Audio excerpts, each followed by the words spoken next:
Hey, what's happening, family? Rich here. And listen, man, I got to tell you something. I've been thinking about, where we're going, what we're going to accomplish, how we're going to get there, all of those wonderful things. And here's what I know.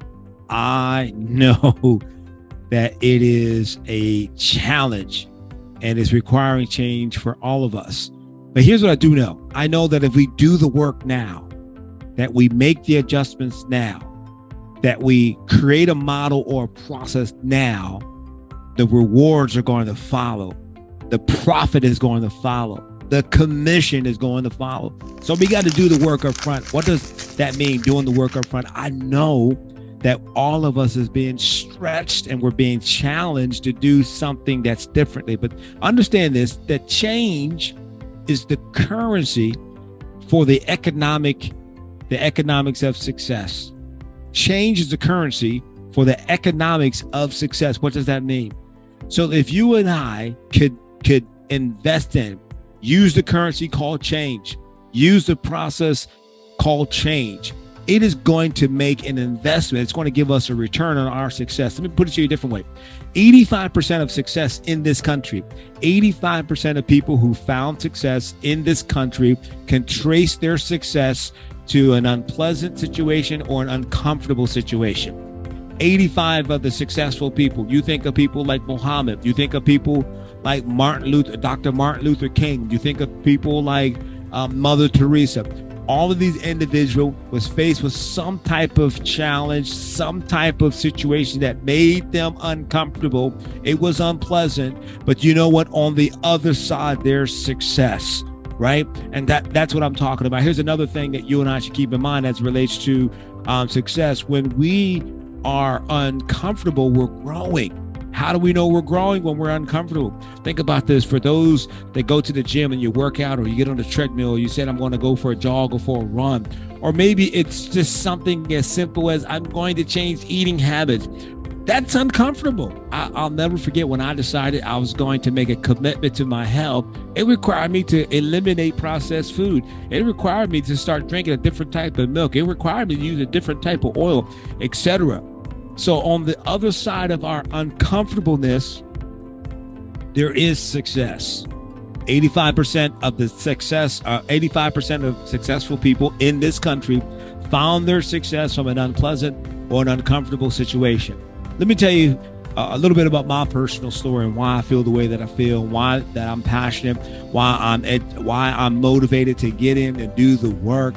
Why am I in the office at 7:30 in the morning? Why am I sometimes there at 5:30? Why do I take my laptop home and I'm going through Aviante and I'm looking at reports and I'm looking at sales activity of the previous sales individual? Where are opportunities win? Because I know that if I do the work now, I'm going to see this success later. Where did that come from? Well, for me, it started years ago when I'm working in a manufacturing environment. I started a job. I got hired as an apprentice in a machinist program. It was 4 years, right? It was 8,000 hours of training and education in an area, in a field, in a career that I knew nothing about. Listen, I had to go through 5 levels of math. I had to take trig. I had to take beginner, advanced, and beginners, intermediate, and advanced blueprint reading. I had to take a little bit of trig, right? All of these classes made me uncomfortable. Now, I wasn't an A student in school. I'm embarrassed to say, but I wasn't a star student. My focus when I was in high school was sports. I played basketball, got offered a scholarship to go play college ball, right? So my education wasn't that big to me. So I was an average student, grade-wise. So now here I am after graduation. I'm in this 4-year training program to be a certified numerical control operator, a CNC machinist. I'm going through 5 levels of math. I'm taking beginners, intermediate, and advanced blueprint reading, mechanical drawing, part 1, part 2. I had to go through background check. I got Department of Defense clearance, Department of Energy clearance, because 90% of the work that I was doing, I was fabricating nuclear components for attack submarines and Navy ships, right? All of that experience made me uncomfortable.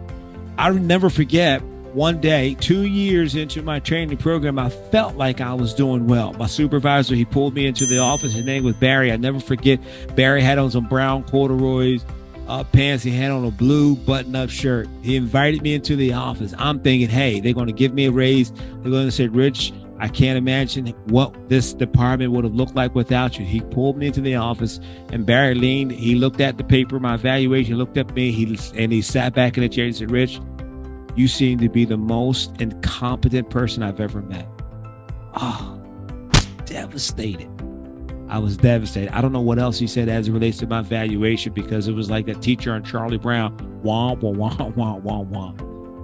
I left. I was working third shift, checked out at 8 o'clock, went home, sat on the basement steps. And I'll tell you what, for an hour and a half, I sat there and cried. You know, I cried so much, my tears literally ran dry. Right? But in that process, I made a decision. I said, never again will anyone say that Richard Williams is incompetent. And I embraced the philosophy, the idea that information makes the difference between success and failure. That started the mindset shift. That started me down the track of pursuing success and doing the work for success. And I've had success. I've been in staffing. I've been doing staffing and business development for more than 12 years. I've been in sales.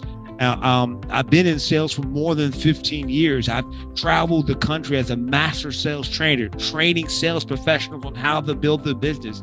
I've helped sales professionals amass more than $153 million of sales. So I know how to create the type of success. But here's what I understand about that. It's not about what I can do. It's about what we can accomplish together.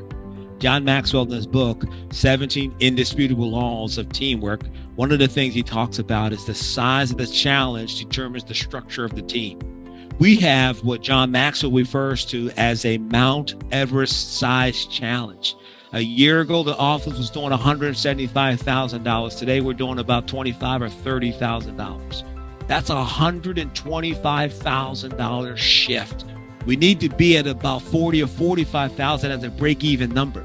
So it's going to take some work. But ladies and gentlemen, friend, listen, if we do the work now, we can enjoy the success later. If we make the investment now, we can enjoy the return later. If we get in there and do the work, you know, I love to exercise. Well, that's not true. I don't love to exercise, but I love the result of exercise. I love the energy that I feel. I love the flexibility of my body. I love being able to work hard longer than I used to prior to exercising. But here's what I know is that when I'm in the gym, when I'm finished working out, there's always pain. But on the other side of pain is something that's called recovery. And during that process of recovery, the muscles are bonding themselves, and they're becoming stronger. Endurance is being built up in my lungs. My lung capacity is expanding, right? I can take on more air. My lungs can hold more air. My heart is stronger, right? That's the other side of the work. So is it a challenge to do the change? Absolutely. Is it a challenge to embrace a model, a process, something that maybe we're a little uncomfortable with? But remember, 85% of successful people find success in an unpleasant, in an uncomfortable situation. So here's my commitment to you. I am going to show up. I am going to give 110% every single day because I'm committed to our success. Team, T-E-A-M, together, everyone achieves more. Let's do it, man. Let's crush it. Let's make the Columbia, Maryland office the #1 office in a Cornerstone staffing solution. Listen, the bottom is crowded, but there's plenty of room at the top. I don't know about you, but I like being at the top. Let's go.